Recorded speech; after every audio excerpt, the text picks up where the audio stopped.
And what is up, everybody? Welcome to your favorite show, the Inland Sports Show, live and amplified on Wednesday night. We have got a jam-packed show, a lot to get to, some good highlights, great interviews as we get you set for another week of high school football, technically week number 2 here across the Inland Empire. And we're going to hear from Scott Morrison, the head coach at Santiaaago.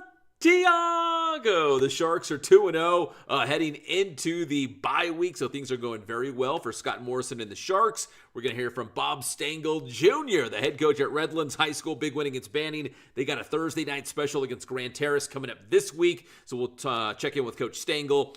We're also going to preview some of the big games coming up in week number 2. We're going to talk some SBVC football. We're going to talk some girls flag football. We got some volleyball as well, and Arlington High School Hall of Fame. So we got a lot to get to, so let's jump right into it. And we're going to start with the Sharks. If you watch the Friday night pep rally on Riverside TV, Jeff and I were talking about some of the fun, I don't know if surprising is the correct word, but some of the fun, more entertaining storylines where teams have enjoyed a bounce-back season. The Pacific Pirates are 2-0. Norco is 2-0.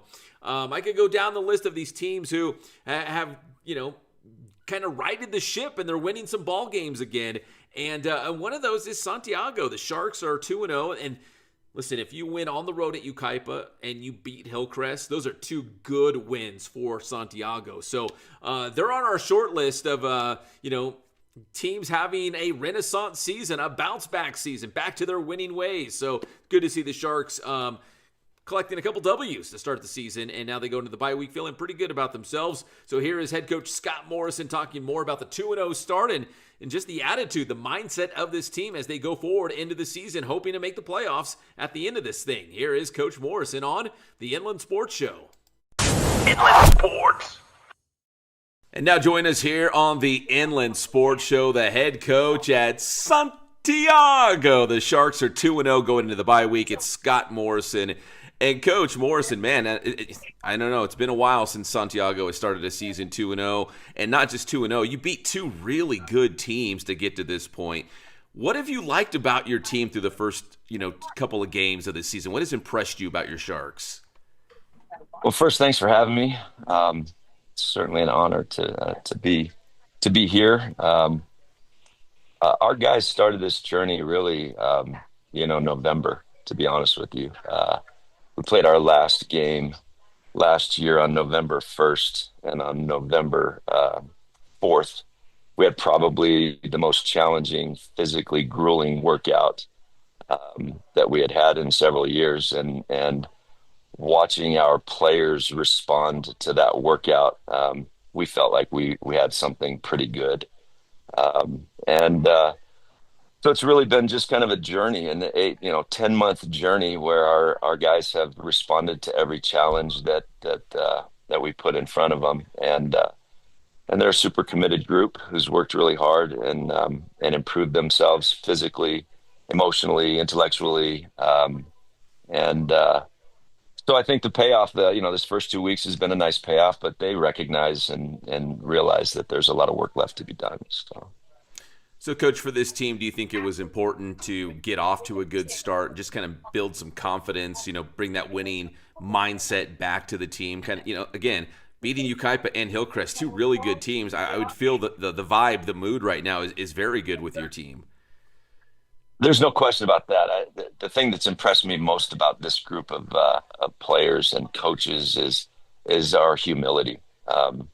They don't get out over their skis. It's been really rewarding to watch them to respond to the challenges that we faced. The last 2 weeks, the challenges that we faced were really kind of similar to some of the challenges we faced in summer passing and in lineman competitions and in spring football, and they just keep responding. And I wouldn't suggest that we're going to continue to stay on a roll and win every game and all that kind of stuff. But I don't really fear hiccups. I don't fear obstacles.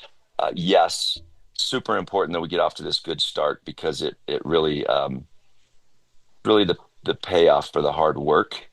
But I think our guys know that it's a marathon, not a sprint, and there's going to be plenty of hurdles in front of us. over the course of the remainder of the season. We don't have an easy schedule. Our league is one of the more challenging leagues in our area. So we got a lot of work in front of us too, and I think our players really understand that.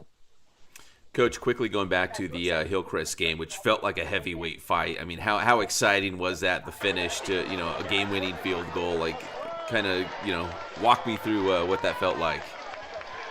Well, gosh, Travis does such a great job. Those guys are so well coached, and they play so hard. And it was very much maybe not a heavyweight fight in our area, but to us it sure felt like one. And every time we did something, they countered. And so that last drive, they scored and left us some time on the clock, and we felt like we were going to be able to move the ball. We have a ton of confidence in our kicker, and felt like all we needed to do was to make sure that the kick was the last play of the game. And our players responded really well and did a really good job. I think like any good program, we practiced that scenario. In fact, we had just practiced that scenario that morning. So it was kind of a cool deal that our players saw the work that we put in that morning come to fruition that night. And certainly a tribute to Carter to step up there, and they tried to ice him a little bit, and he just kind of kept his head down and kicked it right through the middle. So. All right, Coach, let me talk about your offense, because the Plue to Wilson combination obviously is a dangerous threat. What do you like about your offense so far in the quarterback play of Clayton Plue? There's a lot to like, and there's a lot of room to grow, to be honest with you. Clayton's been in 3 different offenses in his 4 years of high school. This is, even though he's a 3-year starter, this is only the 2nd year he's been in this offense. So he's definitely gonna keep improving within the offense. He has a really good grasp and understanding. We're able to give him some things that allow him to keep us out of bad plays. And I think the area of growth for him that's been the greatest is he's become more of a playmaker when things break down. And part of that is pulling the ball down and running. I don't think that he's had a negative play with his feet. And if he has, he certainly hasn't had very many of them. But he also feels the pocket and knows where his receivers are going to be. And so when things break down and he attacks the line of scrimmage, he's always looking for the guy that's open. And Ryan has a knack for being that guy. So it's been really rewarding. And again, these guys have worked really hard together, spent a lot of time not on the practice field, just out on their own. And that's really materializing for them. So super happy for those guys. Yeah, if I remember correctly, I think Plue had 4 rushing touchdowns against Hillcrest. Yeah. A lot of those were coverage breakdowns, and not coverage breakdowns, but like coverage scrambles. Like he's in the rhythm of the offense, and they got every guy covered, and he pulls it down and climbs the pocket and is able to make a play with his feet. And he's done that really well. All right, Coach, you got all this momentum right now, a 2-0 start, and now you go into the bye week. I don't know, is it a bad time for a bye week? Is it a good time for the bye week? I've been doing this a really long time, Pep, and in fact, I've been doing this since before there were buys. But you know what? I don't know that there's a good or a bad time for a buy. I think, to be honest with you, a lot of it depends on the focus of your players and your coaches. And I don't know how to use a buy, to be honest with you. I don't know how to not use a buy. Here's what I know. We don't have any issues with whether players will be conflicted on Monday or not. The one great thing about having a bye this weekend is that our families have the opportunity to have this weekend. And it's not something I'd ever thought of before until I found myself in this situation 2 years ago. And we decided we were going to give our families this weekend. And so it was really good for us last year, just as a breath of fresh air. And I think, to be honest with you, it won't be much different this year. It'll be good for our players' healing, and both mental and physical, and we'll be ready to go in a week. All right, so Coach, coming out of the bye, I'm just looking at your non-league schedule. You're on the road at Silverado, then a big one with Roosevelt, and then Adelanto before you get to league play. Tell me two things. One is, we talked about, what you've liked about, this year's team through the first two games, but tell me an area that you feel like, as good as they've been, they can still be better, like an area that you guys can clean up. I think mechanically we've been really good. Like we tackle really well. I think once we lock onto you, we block pretty well. I think we can probably execute the scheme with a little greater fidelity. We have some breakdowns, immediate post snap. I've told players in the past that I get the first second and you get the rest of the play, and it takes a second to make sure that your step is right and your hands are placed right and your release is right and all of those things. But then you want them to play, and I think we can clean some things up in that first second. But what we don't lack is effort. Our players play as hard as anybody we've ever had. What we don't lack is commitment to each other, which is part of why they fly around and play so hard. And it's early in the season. We're making early season mistakes that I think will continue through the bye week and through the next 3 weeks to try to clean up and get better at, so that we can hopefully be competitive in league. All right, and finally, Coach, speaking of league, what do you think it'll take to finish in the top three? I'd say top four, but you just never know. The top three get those automatic spots. But what do you think it's going to take to beat some, really good teams and try to make it to the playoffs? Because we saw what Murrieta Mesa did last year. There's some really good teams. What do you think the Sharks have to do to win 2 or 3 games and get in there? Continue to improve. I don't think that the league championship's not decided in the first 5 weeks of the season. It's decided in the second 5. This conference concept has been really good for a lot of us, and I'd put us in that category. I think probably the five teams in our conference would never have talked about genuinely having an opportunity to be league champions until this conference thing happened. And I think it's safe to say that the team that plays the best football week over week for the next 5 weeks when we start league is going to be the league champion. And that's not predetermined. I don't think you can look at any of the teams in our league and say that is the anointed champion until we've played 5 games. And we just hope that when we get down to that 5th game, which is going to be a big one against Murrieta Mesa, that the league championship is still in the balance. Yeah, I mean, gosh, you open with 3 straight road games, all tough ones. King, Temecula Valley, Great Oak, and as you mentioned, that last game of the year, which could have a lot of importance on it, would be against Murrieta Mesa on October 30th.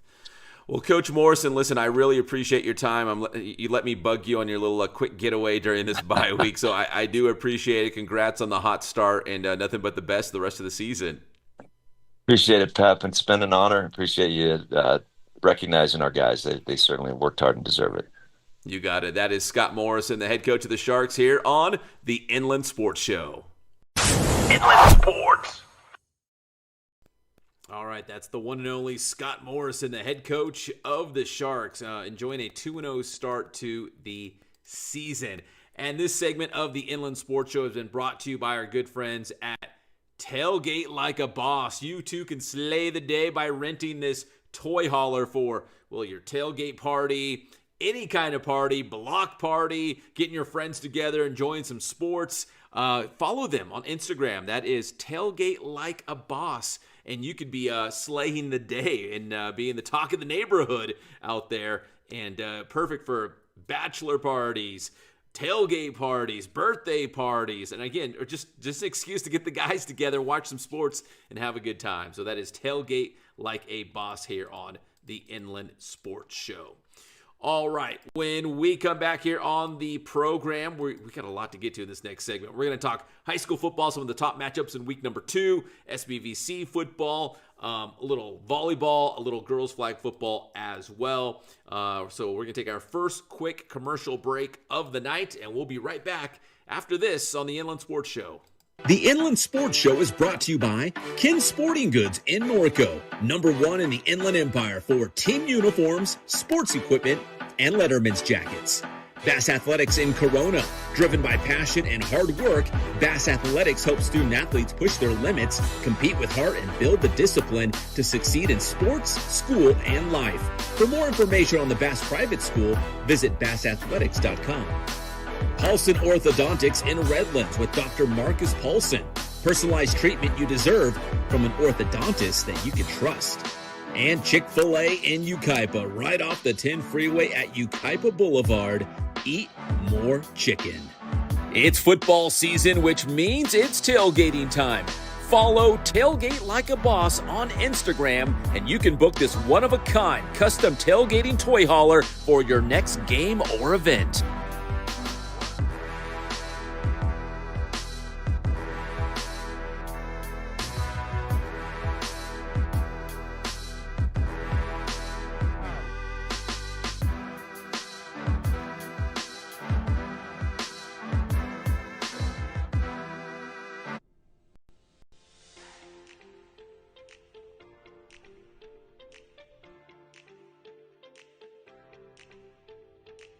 The Inland Sports Show is proud to partner with Dr. Marcus Paulson and Paulson Orthodontics in Redlands.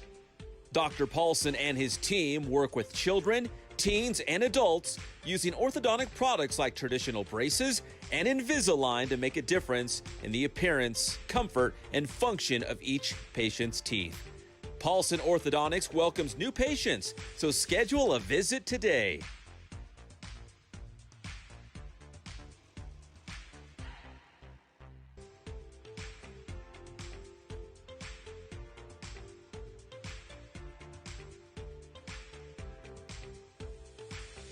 Paulson Orthodontics. We make braces fun.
Hey guys, this is Jason at Ken Sporting Goods. We're almost to 1,000 Instagram followers.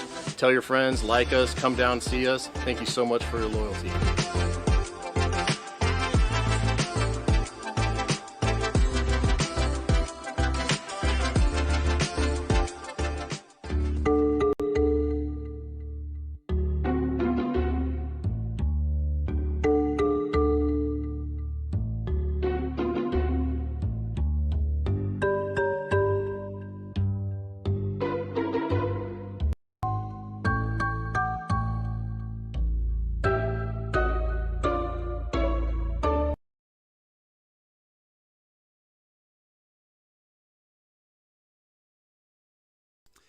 Okay, we're back here on the Inland Sports Show, live and amplified on Wednesday night. A big thanks to Scott Morrison, the head football coach of the Santiaaago Sharks, for joining us here on the show. All right, now we're going to get to a lot of high school football right now, and our Bass Athletics play of the week. If you did not see it, we had it first on the Friday night pep rally on Riverside T, but check this out.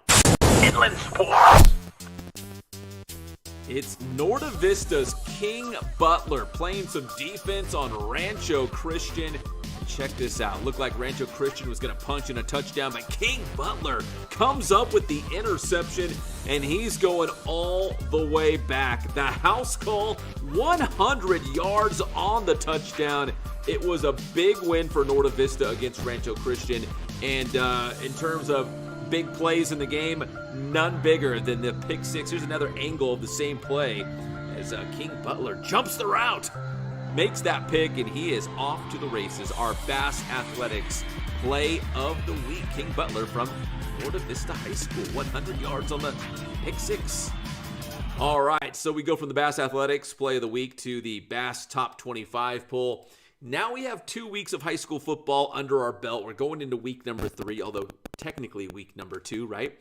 But now we're kind of getting a sense of who is who, right? I know there's some good teams that have some losing records, but because they played some really good competition in non-league play. And there's some other teams who might be 2-0, might have a nice-looking record, but they haven't really necessarily beaten anybody really good. So it's kind of hard. We're still in the feeling out process, but we're getting kind of an idea of where these teams belong in the Bass Top 25. So let's take a look. Centennial coming off that tough loss where Matt Logan did not coach in that game against Santa Margarita for health reasons. Hopefully coach is doing okay. From what I heard, he is. But they are still number 1, followed by Murrieta Valley, Beaumont, Chaparral. Norco climbs to number 5. The resurgence of the Norco Cougars continues. They are at 2-0. Vista Murrieta, followed by Rancho Cucamonga. The Coug 0-2, but they've played good teams, so can you hold it against them? I don't know. We're only 2 games in, so we'll find out. Cajon comes in at number 8. They're coming off a bye week. Aquinas, 1-1, followed by San Jacinto, who's coming off a win against King. On the other side, Summit. Summit is knocking on the door of the top 10. I'll say this. If the Skyhawks beat or at least take Beaumont down to the wire, I guess you make a case that Summit should be in the top 10. So we'll find out because they're going to be playing this week, Summit and Beaumont. Murrieta Mesa followed by Ramona. Orange Vista, one of those teams 0-2, but probably a lot better than what their record indicates for head coach Sean Fleming and the guys. They're going to play Norco at SoFi Stadium this week. King, Etiwanda, and Vista del Lago, Santiago, all 2-0. Great Oak 1-1. Norta Vista 2-0. Elsinore is another great story. The resurgence of the Tigers, not like they were ever bad, but they're really off to a great start, like Norco, like Santiago. Citrus Hill's off to a great start. Pacific's off to a great start.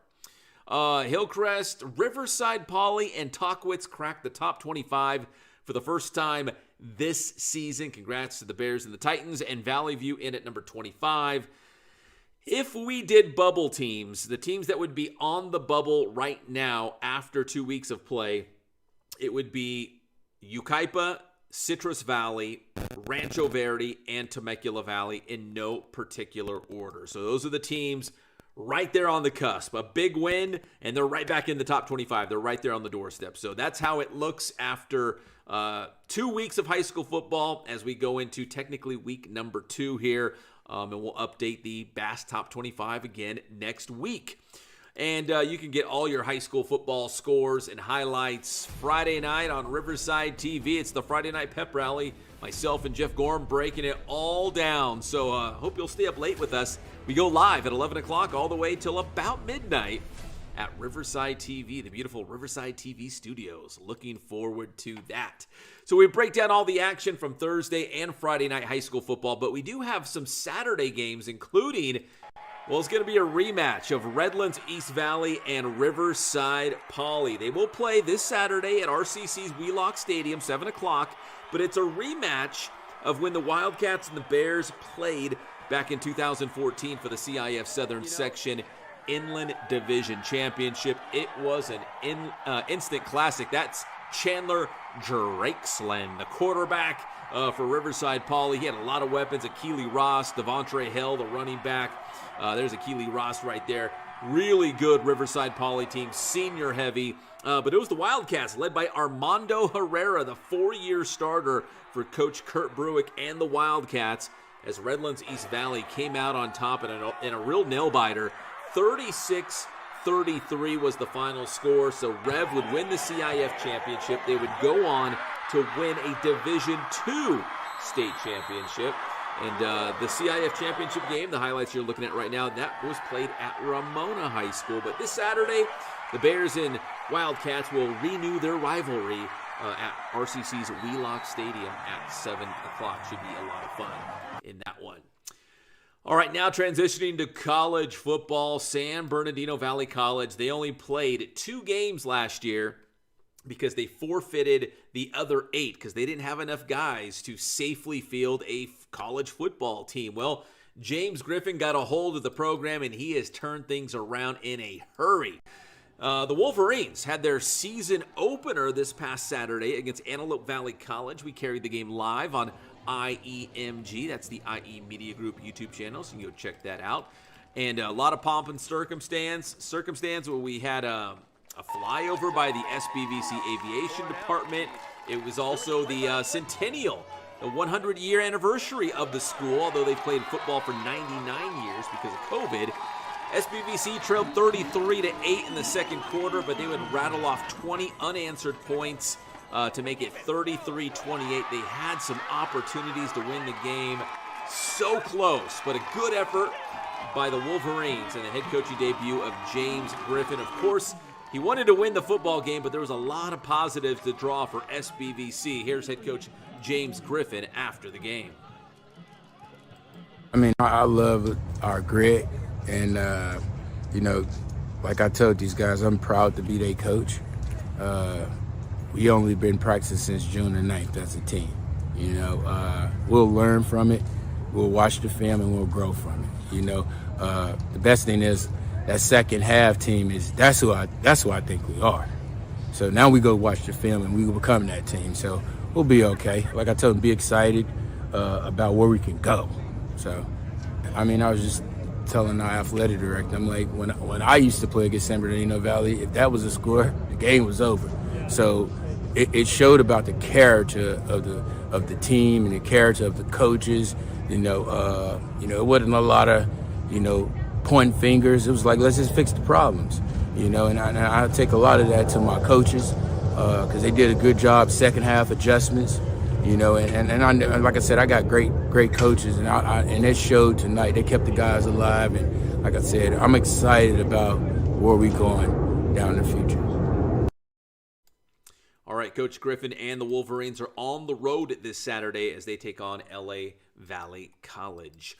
How about some girls flag football this week on Sports Weekly on IEMG on an upcoming episode? We'll have highlights of Cajon at Yucaipa in their CBL opener. Cajon had a great playoff run last season, and they're picking up where they left off. They've won 8 of their first 9 games. Their only loss was to Mater Dei so far, and they picked up a big win against Yucaipa, 34-6 the final score. So look for that on Sports Weekly on IEMG. Meanwhile, on Riverside TV, on the Riverside Sports Update, you can check out highlights of Riverside Poly taking on Woodcrest Christian in a Riverside Royal Rumble, I guess you could say, with the Royals and the Bears. Poly did win. It was a sweep, 25-21, 25-20, and 25-10.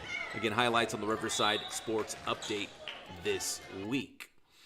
And also, coming up on Saturday, this is really cool. Arlington High School is going to have its next Hall of Fame class, the class of 2025. And I want to salute all of them. They are all very deserving. But I do want to point out just for a moment, Gary Rungo up there in the top left-hand corner, the longtime baseball coach, nearly 500 career wins, won 3 CIF Southern Section championships.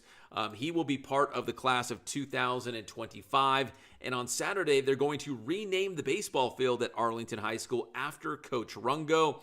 And also at the Hall of Fame ceremony, the 1999 CIF Division I CIF champions and state champion baseball team will be the team of distinction, also going into the Hall of Fame. So congratulations to Coach Rungo, the 99 baseball team, and the rest of the class of 2025. I will be out there on Saturday night. I get to have the privilege of emceeing the ceremony, so I'm looking forward to that. It should be a lot of fun to share the room with so many huge names in local sports, and certainly there at Arlington High School.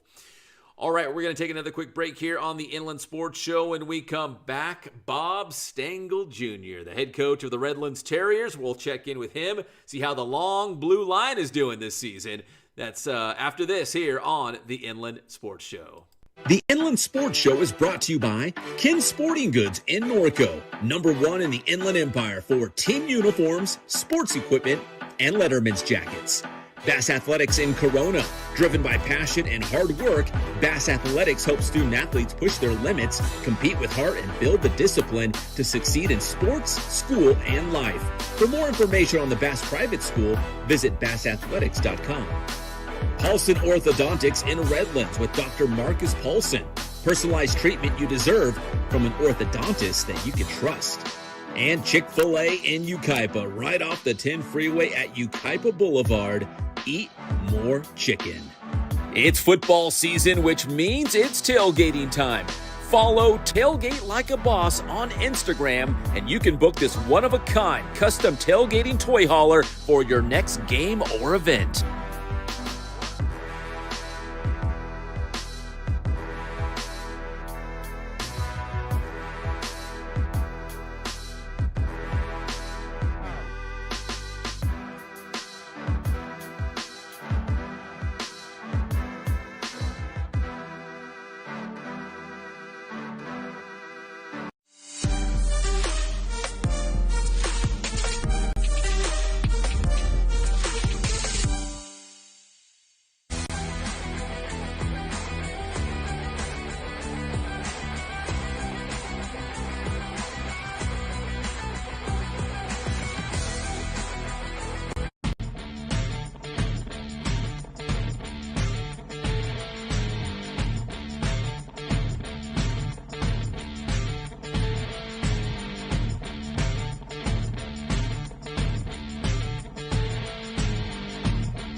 This be a good thing in terms of, are we going to reach Taylor overload? I mean, I know a lot of fans are already like, oh, God, yes. Like you have to see it all the time. And now, just as we're about to get excited for the start of the season, a huge bomb comes in. Will this work out in the benefit in the long run? Will people finally be like, okay, enough with her already? I know, I'm already there. I was already there a long time ago, but now they're really going to force feed it this season.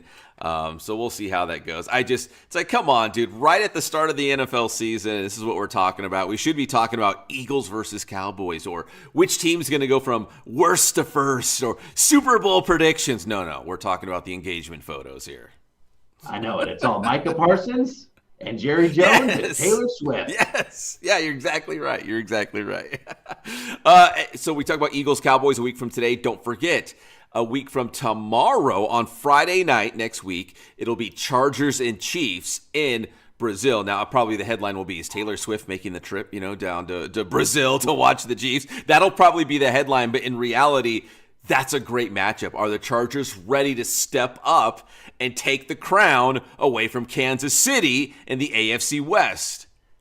Yeah, it's true. We finally get to see, a little more of Harbaugh's boys, if you will, right? He kind of set in and kind of, got all the bugs worked out. Is he going to start Harbaughing, even though they had that huge injury with Slater on the offensive line? So a lot of people are really crushed about that. That is a huge blow, but they do have Alt, who they drafted. Yeah. They say they can move him over there. Are the Chargers ready? I think we can kind of feel it. If we know anything about Harbaugh, normally the teams start doing well. Yeah, he wins everywhere, so it's no surprise. Like, they're going to be good, but are they going to be good enough to overthrow Kansas City in the AFC West? Big move here. That adds a lot and helps Geno out. Brock Bowers, Ashton Genty, Amari Cooper, look out.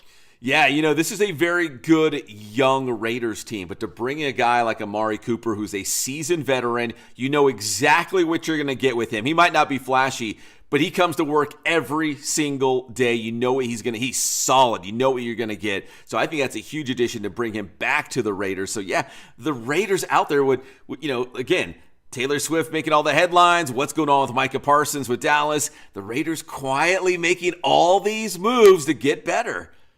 And kind of a chip on his shoulder. He talked about how it didn't work out the way he wanted it to. So now he kind of wants to come back and prove something. I don't know. I feel like this is a good move for everybody all the way around up there. I think so too, Patrick. Dare I say the Raiders might actually know what they're doing these days with Pete Carroll in charge. Inland Sports.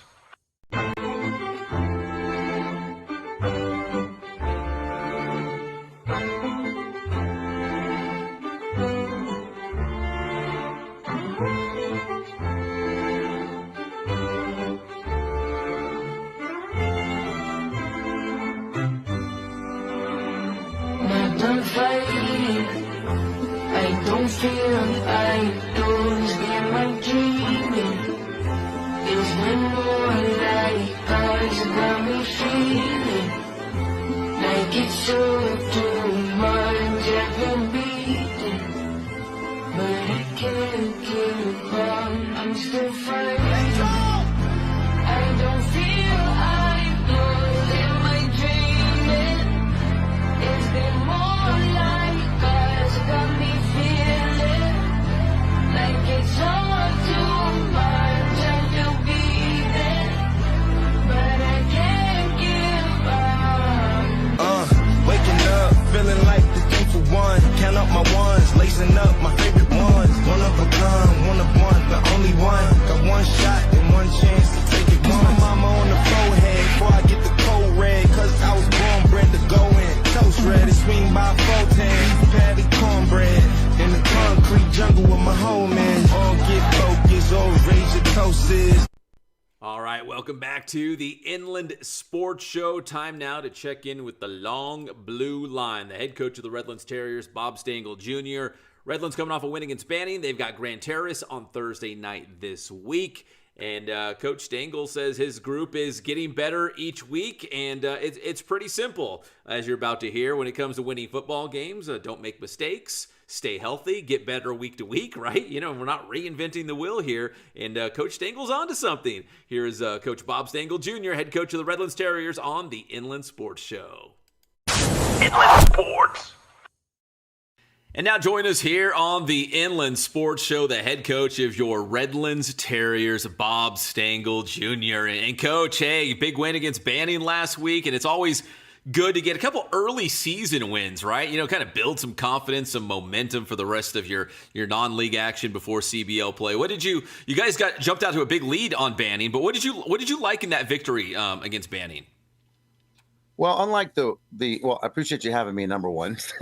But unlike the previous week against Citrus Hill, when we lost, we turned the ball over 6 times, lost by 7 to Citrus Hill, and Citrus Hill has really improved, and they did a great job. Coach Garinger does an awesome job over there, obviously. But this was nice because we bounced back from that. We sustained some drives without turnovers, finished drives. Got a big lead on them, but Banning never quit and fought back. We had some critical stops down inside the red area. Forced them into 4th down, and they chose to try to convert instead of kicking field goals. So, yeah, it was good because we tackled well. We ran to the ball, pursued, didn't give up too many big plays. I think we gave up 1 big play the week before. We gave up 7, 20 or plus, and that hurt us, obviously. But like I said, offensively, ran the ball well. Tony was efficient at quarterback, and we finished the drives. And I think in the end that, we kind of warmed down a little bit, and was able to get a lead. So, Coach, it's a short week for you guys. I don't know if it's kind of a weird week, too, because you have Labor Day, which I'm sure you guys still practice anyways, but then you've got, a Thursday night game against Grand Terrace. That's a short week. You got a holiday mixed in there. How does that affect your, preparation in terms of getting ready for a game? Yeah, scheduling has been a challenge. It seemed like it started last year when we were going to Hawaii, and it's kind of just carried over. But it's been weird. But, it is tough on Thursday because we don't have that Monday to just prepare for the opponent, introduce and meet and, slow it down and walk through. We have to push our Tuesday practice typically to Monday and our Wednesday night practice to Tuesday. And then our Wednesday is obviously our walkthrough. We go in the morning so our JV team and freshman team can get off and go play after school. It's been tough because we lose a lot of time in just slowing it down and walking kids through things and explaining it to them where we're just, we're going, we're in full pads. We're trying to get contact, we're trying to assimilate the opponent's offense and defense. So it is a challenge, but then I have to remind myself that they face the same challenges, whoever we're playing. And so you just got to get them up and it's a quick turnaround. All right, Coach. So Grand Terrace this week on Thursday night. When you look at your 5 non-league games in all, was there a mission or something that you wanted to get accomplished in those 5 non-league games? I know, of course, you play to win the game, right? 5-0 would be ideal if you guys, came out of it unscathed. But right now, 1-1, through your first 2 games of the year. But I mean, is it just, hey, we got some young guys that need to get playing time. We need to build some confidence. We need to execute offensively. Is there things that you wanted to get accomplished before you get to CBL play? Because you're going to play some good teams, obviously, in Citrus Belt League play. Yeah, in our situation in the CBL, and this is the reality, it's like every game is a playoff game for us. Yeah. We have to accumulate wins and hope to steal a game or 2 in the CBL. I mean, that's just the way it is because of the teams we play. But, we go through the same process. I mean, we have 15, 16 starters back. We have a new offense that we installed, so we're trying to become more efficient at that and find our rhythm. But, I tell our guys, we don't want to play our best football now. We want to continually get better, improve a little bit from Citrus Hill. I know that we were much better against Banning than we were against Citrus Hill, and I expect us to be a lot better against Grand Terrace. And then gradually build until we get into CBL play. And then obviously we got to step our game up. But, all the things you talked about, not turn the ball over, special teams got to be in sync. Sidelines got to be organized, coach communication, all the things that could contribute to a loss, we have to address. And I think that's what the non-conference games are for. We have not the toughest schedule. We're not Citrus Valley playing Etiwanda and Norco and all those people, but for us and our size and who we are, it is a challenging non-conference schedule. So we just want to gradually get better and, find our niche, find out who can do what we like to do offensively and defensively, and then, try to steal some wins. All right, Coach, through the first 2 games, what have you liked? I mean, what are some areas you feel like, if someone's going to ask you, what are the Terriers all about? What is their brand? What do you guys do well? Like, where are you going to hang your hat, you think, on all season long? Well, the first thing we have is we have great kids at Redlands High School. I mean, they never give up. They play as hard as they possibly can. They're incredibly coachable. But if I had to, single out some guys, our quarterback has played outstanding the first 2 weeks, knock on wood, because he would play really, really well last year. And then all of a sudden he would dip, which high school kids do. But, he's a third-year starter, and it's Tony Farrar, and he's a senior, and we're excited about him. He's shown to be able to move around, make big plays with his feet. He's throwing the ball on time. He's throwing hots. So he's played really well in the first 2 games for us, and we hope he can continue to grow. Defensively, we are flying to the ball. Coach Jay Traylor's done an outstanding job with the defense, and he's got our guys, running the football.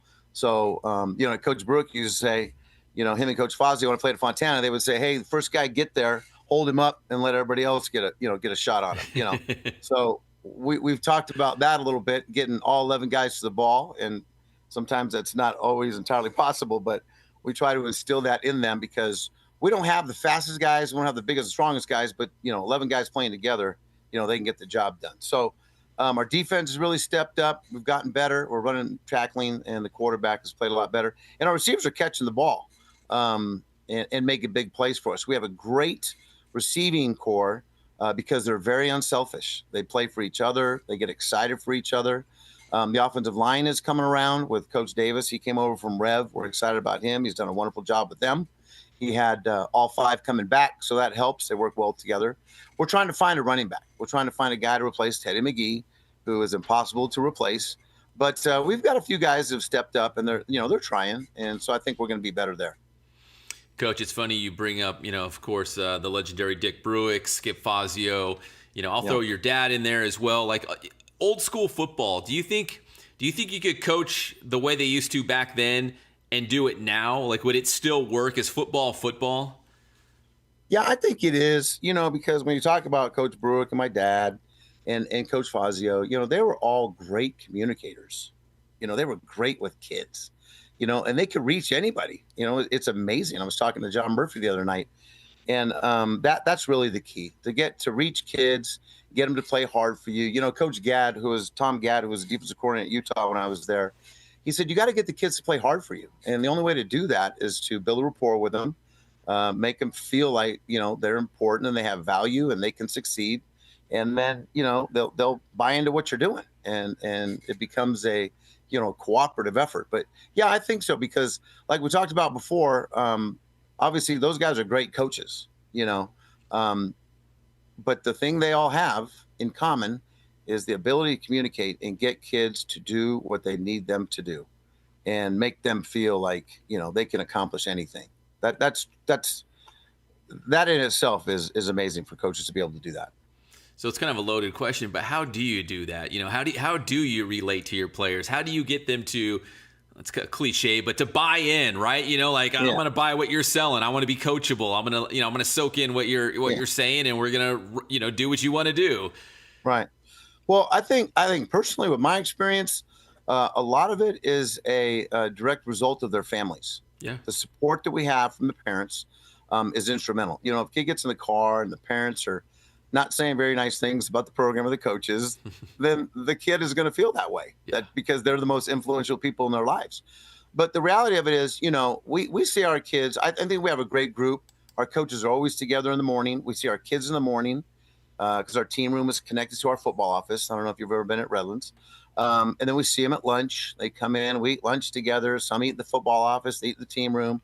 Then we see them after school, obviously, with the weight program. But we spend a lot of time together, and they feel comfortable around us. They feel appreciated. They feel like we like them, although we are very demanding and we have high expectations. But we show them a lot of love. You got to show kids love. The only reason that any football coach has a job is because there are players playing football. And so 2 things I tell my staff. I said, number 1, never forget what it felt like to be a player. That's number 1. Mm-hmm. And number 2, we're only here because they want to play football. If we didn't have anybody who wanted to play football, we wouldn't be coaching. So, I don't know, my wife and I were talking about it, guys like Dick Bruick and even like Bill Belichick, they're just so amazing as coaches, and I was trying to find that secret. And Kurt's a lot like that. Kurt Brooks a lot like that. He's an incredible coach. Obviously, his dad had a lot to do with that, but he has earned his way, and he reaches kids. He gets kids to play at their highest level and buy into what they're doing. So, the proof is in the pudding. Those guys win a lot of games. So we're just trying to survive. But those guys think about championships.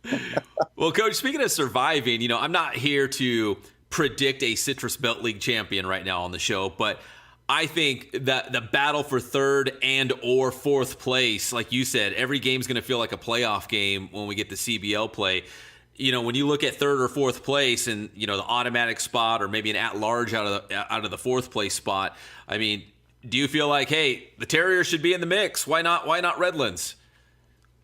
Absolutely. I think that, you know, because we've had playoff experience 2 years ago, got to the second round, played the eventual champion, like I've said before. And I think we had a legitimate shot to win it, you know, because it's by divisions, you know. We expect to make the playoffs. We expect to win out in our non-conference and then steal some games in the CBL. I think we're going to compete. You know, the top 2 or 3 are very, very, you know, very tough. You know, Cajon and Beaumont, you know, if you put Cajon and Beaumont, you know, in division, you know, 7, 8, 9, or 10, they're winning the CIF championship every year, you know. But that's why they have it, you know, the parity and the you know, the competitiveness at the different divisions is really done well for a lot of different schools. But yeah, no, we're right there. Like I said, we're not playing our best football now, but we are getting better. And it's the teams who stay healthy, make the fewest mistakes, and want it the most, you know. So, and I think we're right there. Hopefully we'll stay healthy. I think we're getting better. Our staff's doing a great job. Brandon Morris is our new offensive coordinator, and he's brought a lot of life to our offense, and we're excited about that. We think we got things rolling in the right direction. Our numbers are up, so, you know, why not us? Like you said, you know. So we experienced it, had a taste of it, know how close we came 2 years ago. Last year we started out strong, you know, hit that bump in the road with Rev when they knocked us off, but they played great. Gumby did a great job coaching them. So, you know, that's the way it goes. But we're back on track now, and we're really excited about it. You know, cool, Coach. It's cool to hear you say, you know, to have a chance to make the playoffs. You know, like you said, stay healthy, be mistake-free, get better. I mean, gosh, rewind to, I don't know, the 1980s, you know, when coaching high school football, probably the same recipe, right? To make the playoffs, stay healthy, don't make mistakes, you know, get better. So, it's no secret, right? Oh, yeah, no. As good as we were at Fontana with Coach Brewick and his staff, Coach Brewick kept us focused. He said our number one goal is to make the playoffs. That's it. That was it, to make the playoffs. And so that's our, you know, a lot of the things that I learned at Fontana for Coach Brewick, I've obviously brought to Redlands. And it seems to be a winning recipe. So, you know, we're trying to emulate a lot of things that I did at Fontana with Coach Brewick and Coach Foz and McKinney and all those guys. So, yeah, it's we're right there. I think we're gonna be okay. Well, Coach Stangel, I always appreciate the time. Congrats on that win against Banning. I know you got a big one coming up against a strong Grand Terrace team on Thursday night. So good luck against the Titans this week. I appreciate it. You know, a shout out's got to go out. Like I said, we talked earlier, to Banning High School. Yeah, they got some dudes out there. They've had dudes, like I said before, and he does a great job coaching. Kids played hard. They got a great quarterback, good speed. So people shouldn't sleep on Banning High School. They're pretty good. And I've coached a lot of those guys in junior college, and they've always had dudes. So it was a good win for us. We would love to see the series continue. They have their athletic director is the son of an assistant principal that was at Redlands when I got there. He's doing a tremendous job, Mason. Yeah. So we're excited to play Banning. We got a little confidence. I thought we played well, and I appreciate it. So it's on to Grand Terrace. Coach Taylor does a great job. They're very physical. They're, returning league champ, right? Yeah. And, they played Etiwanda really, really tough.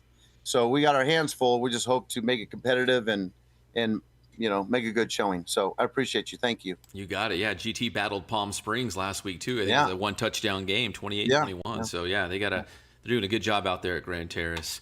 Coach, thanks again. I appreciate the time. That's Bob Stangle Jr., the head coach of the Redlands Terriers, here on the Inland Sports Show. Inland Sports. All right. Thank you, Coach Stangel. Appreciate that. Also, a big shout out to Coach Morrison at Santiaaago for joining us here on the show tonight. If you've made it to the end, we appreciate it. Give this video a like and subscribe to the Inland Sports Show YouTube channel if you haven't done so already. Make sure you follow us on social media as well. Inland Sports Show on X, Instagram, and Facebook. And if you're a local business or organization and you would like to help us promote these positive stories here in the Inland Empire area, we'd love to hear from you. Just send us an email, inlandsportshow@gmail.com, or send us a direct message on our social media platforms. You can get us there too. Huge shout out to our awesome sponsors, Paulson Orthodontics, Ken Sporting Goods, Bass Athletics, and also, who am I missing? Chick-fil-A, New Kaipa, and Tailgate Like a Boss. You guys are the best. My name is Pep Fernandez. God bless you guys, and we'll see you next time on your favorite show, the Inland Sports Show. Good night. All my life, been grinding all my life. Sacrifice, hustle paid the price. Want a slice, got to roll the dice. That's why all my life I've been grinding all my life. Look, all my life, been grinding all my life. Sacrifice, hustle paid the price. Want a slice, got to roll the dice. That's why.